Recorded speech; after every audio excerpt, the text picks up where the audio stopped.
I told them to wait because Every thought, whole political. Whoever wanted to know. I am the father. use this power which may be implemented. There's no 1986. And repeat after me.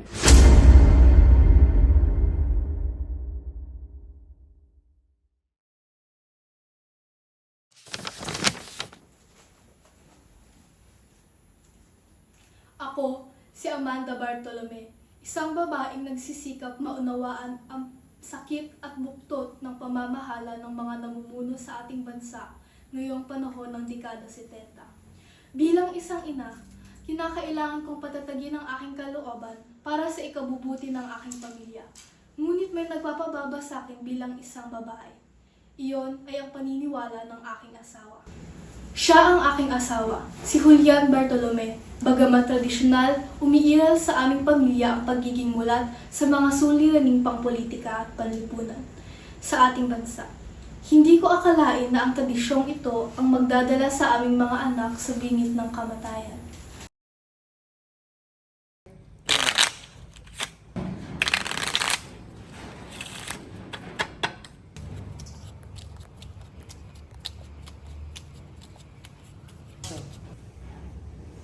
Oy, Jules, at Willie.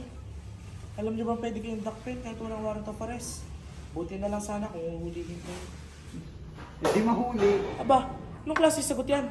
E kung patayin kayo, kilala mo ba si Charlie Del Rosario? Mahigit isang taon nang nawawala, ibang kay wala.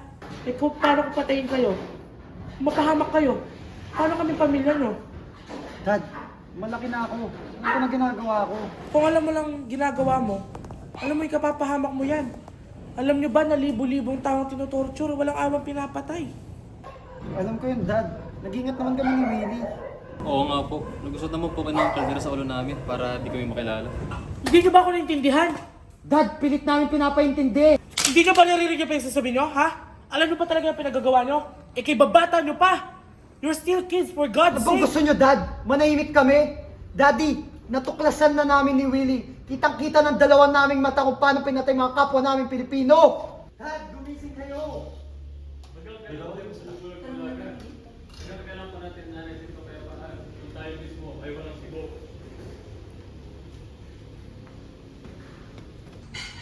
Hoy, Julian!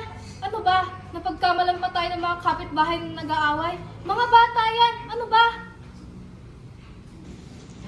Ang payapang pangpang ay para lang sa mga pangahas na sasalunga sa alimpuyo ng mga alon sa panahon ng unos.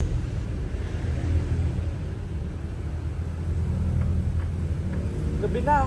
Nasaan na si Joyce? Hindi ko nga alam eh, kanina ko pa yung iniisip. Yan na nga yung sinasabi ko eh. May curfew ah.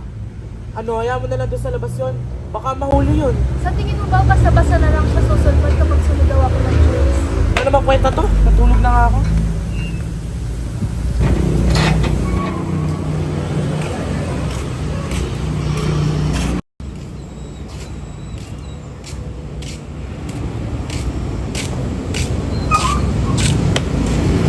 Andyan ka na pala.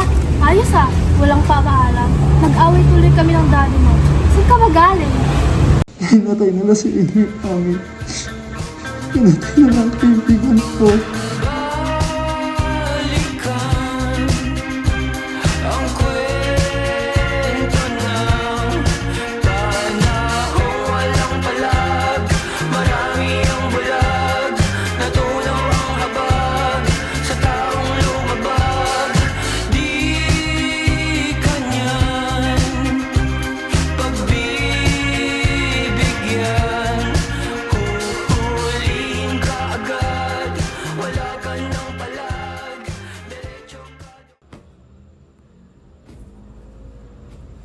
Jules, tigil-tigilan mo nga yan. Hindi ka man lang nagsabi sa akin na ikay luluwas. Walang alis ng bahay. Mami, kaya ko na. Tsaka may mga kaibigan naman ako dun. Ha? Ano ka mo? Saan ka mapupunta? Sa Bicol, may mga kasama ako sa Kilosan. At pwede ba? Huwag mo na pakilaman. Bastos ka? Pagkatapos kitang pakainin, alagaan, bihisan, aalis ka sa pamamahay ko? Sige, umalis ka! Alis!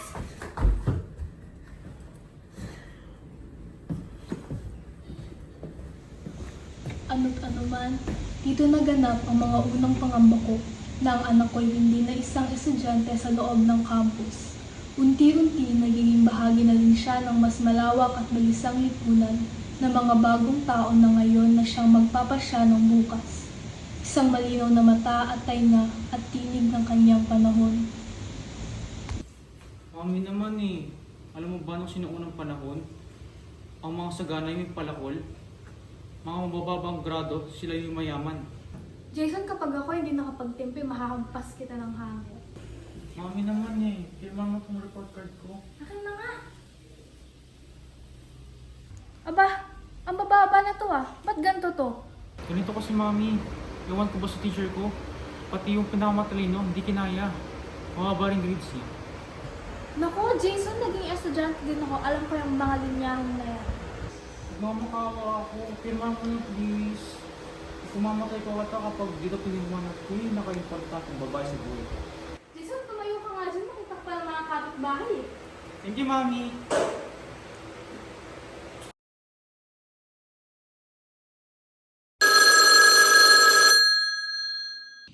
Hello po? Sino po sila? Mga kasama po ito ni Jules. Nahuli po siya.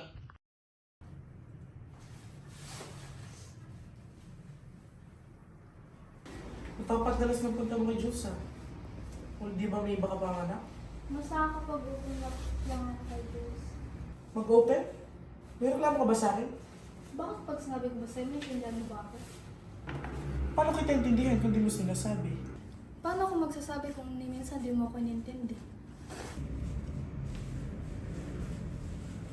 Julian, makikipag-iwalay na ako. Teka nga Amanda, ba't ang narason mo para makipag-iwalay sa akin? Ganyan na ba mga babae ngayon? Magkikipag-iwalay without a reason? Tandaan mo ah, ang mga babae, sinasabi na makikipag-iwalay lang sila para habulin, para suyuin, at para bigyan ng atensyon. Balo ka ba? Okay, sige. Naririnig na kita. Ngayon, sabihin mo anong gusto mo. Oo nga pala. Lapit na birthday mo. May gusto ka bang hingin? May gusto ka ba? Gusto mo ba ng pera? Gusto mo bang mag-hotel? O gusto mo mag-ibang bansa? Ganyan kasi problema sa'yo eh. Sa tingin mo lahat nadadala sa pera.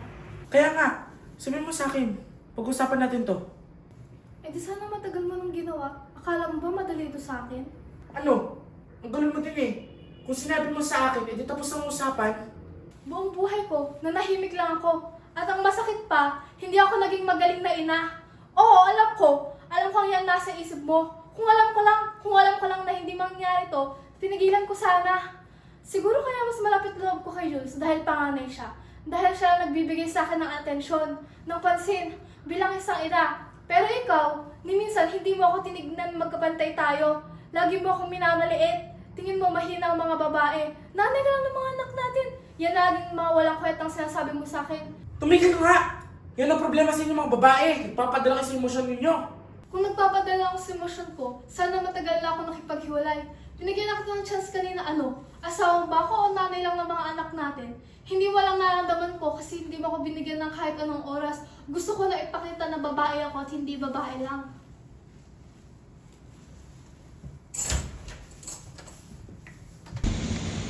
Tama na sa akin iyong maligaya ako paminsan-minsan para kapag malungkot ako, masasabi ko sa sarili ko, minsan-minsan, maligaya rin ako. Mami, tulong! Amanda! Amanda! Ang anak mo! Kabilang sa mga pinatay kagabi! Amanda! Si Jason! Kasama siya sa mga pinaslang kagabi! Hindi! Hindi pwede to! Hindi patay ang anak ko! Niyakap ko siya ng mahigpit. Kung maaari lang na ibaon ko siya sa dibdib ko. Siya na mas mataas pa nga sa akin pero kailan lang ay isang sanggol ng kalong ko at ipinaghihele. Higit kailanman ay ngayon ko nadarama ang mga trahedya ng mag-iina. Hindi pa rin natatapos ang hirap at kirot sa pagsilang ng anak. May mga sakit na libong ulit na mas masakit kaysa sa oras ng panganganak.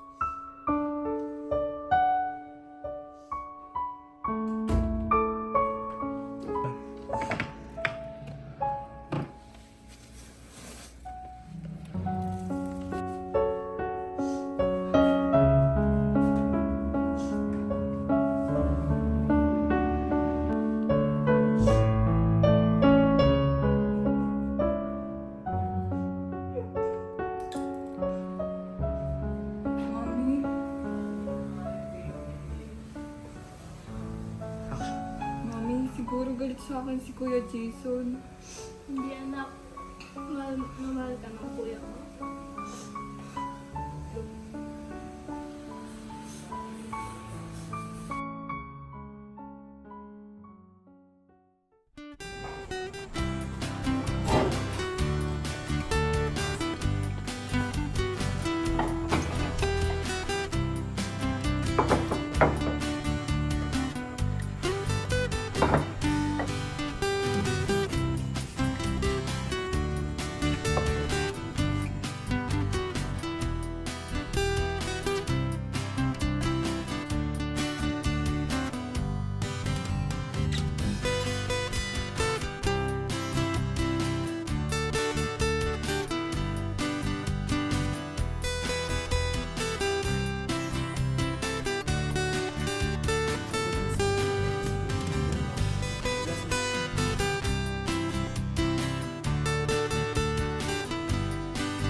Sino kaya to?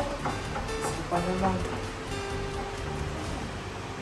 Dad, Ma'am, sorry. Tagal ka na namin hinintay, anak.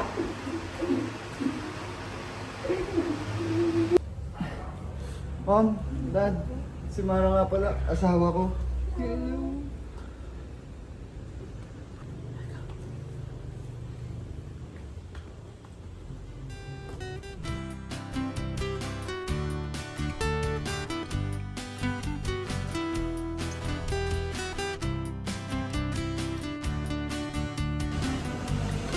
Christmas, anak. Ano tayo?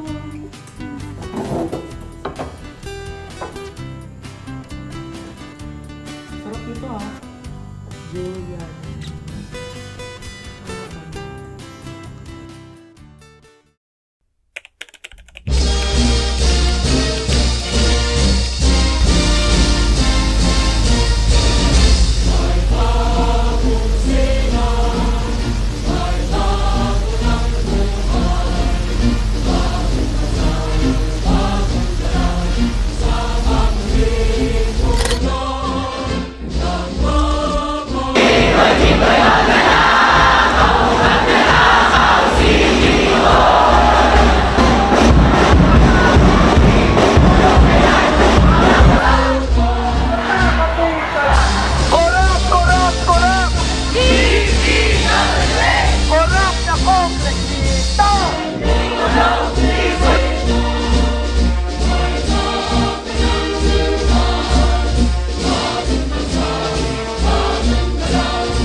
Ang buhay ay di nagsisimula sa pagtuntong sa 60.